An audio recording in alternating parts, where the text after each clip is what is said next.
आता घरीच बनवा restaurant style crispy chilli paneer.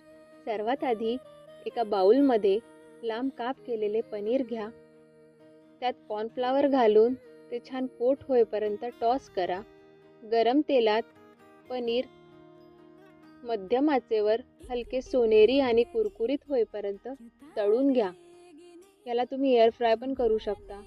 सॉससाठी तेलात बारीक चिरलेले आले, मिरची, लसूण आणि कांदा, थोडेसे पाणी, soya sauce, red chilli sauce, vinegar, tomato ketchup, चवीनुसार मीठ, साखर आणि पांढरी मिरी पूड परतून घ्या.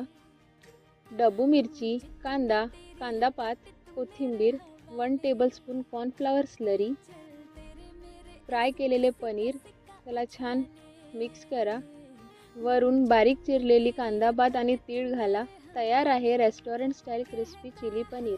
गरमागरम सर्व करा आणि एन्जॉय करा. थँक्यू.